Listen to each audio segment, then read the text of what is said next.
श्यामल, मला पाठदिशी ड्युटीवर जायचंय, पाठदिशी नाश्ता दे. वय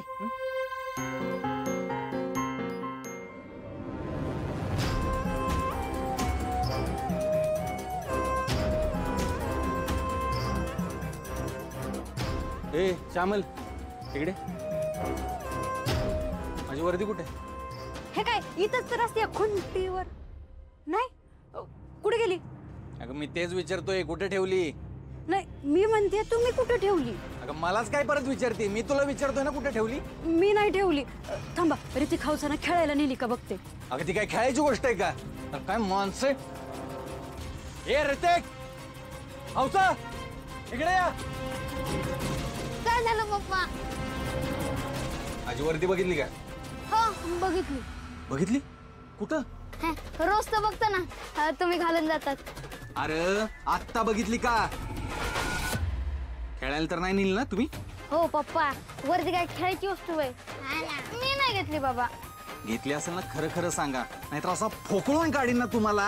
अहो पप्पा मी नाही घेतली, मम्मी शपथ. हौशे खरं सांग. हौशे वय म्हणजे मी तुझी माझ्यावर ओरडतोस काय तू? थांब थांब, आता आप्पांना तुझं नाव सांगते. आप्पा आप्पा थांब. तुम्ही जा बाहेर खेळा, बाहेर खेळा जा. चल ना. ए, मी पण बघून येते वर्दी कुठे येते.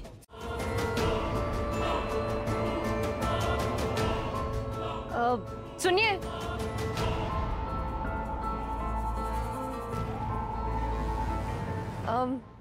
वो आपको मुंबई जाना था ना? पर आपने डेट्स तो बताया ही नहीं मुझे. मैं बुकिंग कैसे करूं?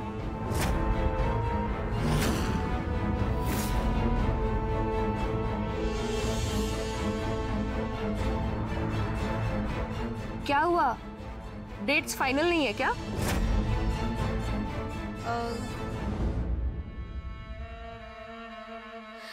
नाही, मला नाही जायचं कुठे. आणि जे काही आहे ना ते तुम्ही कॅन्सल करून टाका बरं. आणि सारखं सारखं मला हे विचारत नका जाऊ.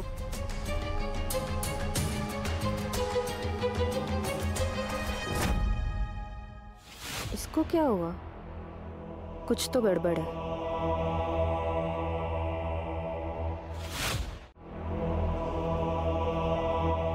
इनको क्या हुआ टेलर बाबू? कल तक तो इन्हें मुंबई जाना था, बोल रहे थे टिकट्स बुक करवा दो, टिकट्स बुक करवा दो, और अभी अचानक से मना कर रहे हैं. आपको पता है क्यों मना कर रहे हैं वो? नाही हो, मला कसं माहित असणार? ते कधी कधी लय विचित्र वागतात, त्याच्यामुळे काही कळतच नाही.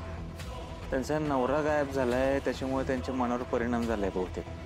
त्याच्यामुळे असं काहीतरी वागत असतं. बघा ना, नवरा गायब झालाय तरी डिझायनर ब्लाऊज वगैरे. आप बहुत काम में लगते हो. हा, ते लग्नामुळे इतके दिवस दुकान बंद होता ना, त्याच्यामुळे कामाचा लोड आला एकदम. हाँ, दुकान क्यों बंद रहता है पता है मुझे. कुछ तो जरूर चल रहा है तुम्हारे दिमाग में, पर क्या? ठीक है फिर चलती हूँ मैं. होय, तुम्ही इथं कशाला आलता? स्टोरी के काम के लिए. वो स्टोरी लिख रही हूँ ना मैं. मार्केट है, बहुत सारे कैरेक्टर मिल जाते हैं ना यहाँ पे. ठीक है फिर बाय.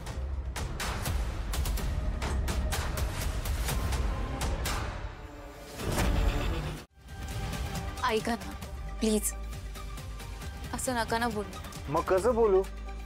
हा, अहो 2 मिनिटं लागणार नाही पोलिसांना तुमच्यापर्यंत पोहोचायला. तुम्ही इथे नाही म्हणजे पोलीस घरात घुसणार, त्यांना लगेच कळणार पैसे नाहीयेत, दागिने नाहीत, तुम्हीच तुमच्या नवऱ्याचा खून केलाय आणि इथून पळून गेलाय. अहो तुमची काळजी वाटते म्हणून मी काहीतरी करतोय ना. मला काय हाऊस नाही आली. हे सगळं मी तुमच्यासाठी करतोय. तुम्ही काय करताय? पोलिसांना लॅपटॉप द्या, फुटेज द्या, पासवर्ड द्या, मुंबईला जायचं दुसरा कोणाला तरी सांगा. तुमच्या या अशा वागण्यामुळे मला किती त्रास होतो कळतंय का तुम्हाला? ऐका ना माझं. मी यापुढे तुमच्यापासून काहीच नाही लपवणार. मी तुम्हाला सगळं सांगेन. मला कशाला सांगताय? नाही, मला कशाला सांगताय? पोलिसांना सांगा, गावात प्रत्येक माणूस भेटेल, सगळ्यांना सांगा. तसंही माझ्यापेक्षा त्यांच्यावर जास्त विश्वास आहे ना तुमचा. माझ्यावर जर का विश्वास असता तर फुटेज मिळालं मला आधी सांगितलं असतं, पोलिसांना नसतं. ते पैसे कुठे लपवले ते मला सांगितलं असतं ना. मी तुम्हाला फायनल सांगतो, आपलं जी काय आहे, जी काय होतं ती संपलं. इथून पुढे मला काय भेटू नका. ऐका ना, प्लीज थांबा. माझा तुमच्यावर विश्वास आहे ना. मला मान्य आहे मी तुमच्यापासून पैसे लपवले, पण तुम्ही सांगा ना, मी लगेच घेऊन येते पैसे. मी आतमध्येच ठेवलेत, मी आणते पैसे. एक मिनिट थांबा. तुम्हाला काय वाटलं हे सगळं मी पैशांसाठी करतोय?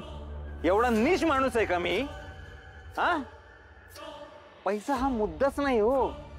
मला ना खरंच तुमच्याबद्दल काहीतरी वाटतं. तुम्हाला या त्रासातनं बाहेर काढावंसं वाटतं. तुम्ही असं वागता मग वाईट नाही वाटणार का हो मला? मी म्हणाले ना, मी यापुढे तुमच्यापासून काहीच लपवणार नाही. मी नाही वागणार असं. ऐका ना, मला तुम्ही सोडून दुसरं कोणीच नाहीये. वाटलं तर तुम्ही मला शिक्षा द्या ना. मला मार ऐका, असं काही करू नका. तुम्हाला वाटतं ना मी तुमच्यासोबत असावं. मी तुम्हाला वचन दिलंय ना हो. मी तुम्हाला इथून लांब घेऊन जाणार. मी दिलेला शब्द पाळतो, चांगलं माहिती आहे तुम्हाला. काळजी करू नका. मीच तुमचं काम करणार. मीच तुम्हाला इथून लांब घेऊन जाणार. तिकडे गेल्यानंतर आता आपल्याला लागतील पैसे. पैसे कुठे तेवढं मला सांगा. हो, मी आणते लगेच पैसे. तुम्ही थांबा, मी आणते.